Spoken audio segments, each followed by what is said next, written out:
আসসালামু আলাইকুম। Voice of নাগরিকে আপনাকে স্বাগত। আজ আমরা তুলে ধরছি বাংলাদেশের সবচেয়ে আলোচিত 5টি খবর, যা আপনার জানা খুবই জরুরি। প্রথমে আসি দেশের রাজনীতি নিয়ে। রাজনৈতিক অঙ্গনে আজ সবচেয়ে আলোচিত বিষয় পরবর্তী জাতীয় নির্বাচনের প্রস্তুতি। নির্বাচন কমিশনের নতুন ঘোষণা ইতোমধ্যে আলোচনার কেন্দ্রবিন্দু। নির্বাচন কমিশন ইসি নির্বাচনের জন্য সবচেয়ে গুরুত্বপূর্ণ প্রস্তুতির ধাপে রয়েছে। ইসি বলেছে তারা পুরোপুরি প্রস্তুত এবং ফেব্রুয়ারির প্রথমার্ধেই ত্রয়োদশ জাতীয় সংসদ নির্বাচন সম্ভব। এছাড়া এইবার প্রথমবার একই দিনে জাতীয় নির্বাচন ও গণভোট আয়োজন করার পরিকল্পনা আছে। প্রধান নির্বাচন কমিশনার অন্যান্য রাজনৈতিক দলগুলোর সঙ্গে সংলাপ করেও নিরাপদ ভোটার পরিবেশ তৈরি করতে আহ্বান জানিয়েছেন। কিছু সংবাদে উল্লেখ আছে নির্বাচন কমিশনের ব্যয় 20% পর্যন্ত বাড়ার আশঙ্কা রয়েছে এই দ্বি-ভোট ব্যবস্থা ও প্রস্তুতির কারণে।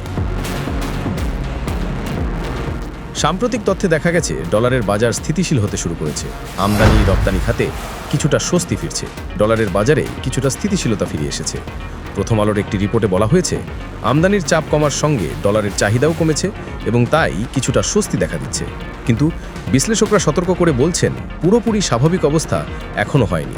অর্থনৈতিক দৃষ্টিকোণ থেকে এটি গুরুত্বপূর্ণ, কারণ লঘু মুদ্রাস্ফীতি বা আমদানি ব্যয় নিয়ন্ত্রণে থাকা মানে সাধারণ ব্যবসা বাণিজ্যে কিছু সহায়তা হতে পারে। শিক্ষা খাতে বড় আপডেট। নতুন কারিকুলাম নিয়ে শিক্ষকদের মতামত অনলাইনে ভাইরাল হয়েছে।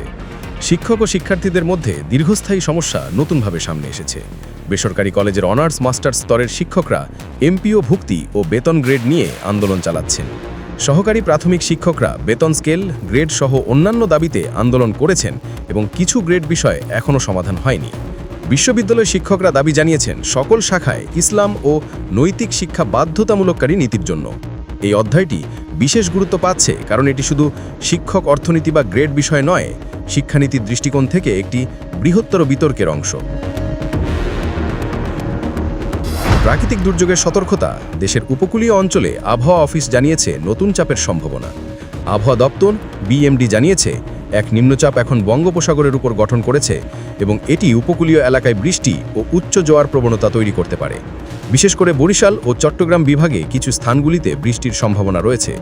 এছাড়া উচ্চ জোয়ার বা টাইডাল সার্জ সতর্কতা দেওয়া হয়েছে উপকূলীয় নদীগুলোর ক্ষেত্রে।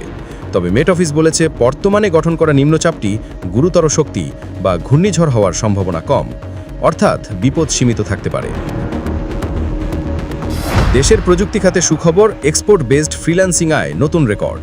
ফ্রিল্যান্সিং এবং রেমিটেন্স ভিত্তিক প্রযুক্তি সেক্টর বাংলাদেশের জন্য একটি বড় আয়ের উৎস হিসেবে বিবেচিত হয়। অনেক বিশ্লেষক ও উদ্যোক্তা দেখছেন যদি এক্সপোর্ট ভিত্তিক ফ্রিল্যান্সিং বাড়ে তাহলে এটি দেশের বৈদেশিক মুদ্রার প্রবাহ এবং সামগ্রিক অর্থনীতিকে শক্তিশালী করতে পারে। এইভাবেই প্রতিদিন দেশের প্রতিটি গুরুত্বপূর্ণ খবর পৌঁছে দেব আপনাদের কাছে। ভয়েস অফ নাগরিকের সঙ্গে থাকুন, সাবস্ক্রাইব করুন, শেয়ার করুন এবং আমাদের সঙ্গে থাকুন দেশ ও নাগরিক কণ্ঠে।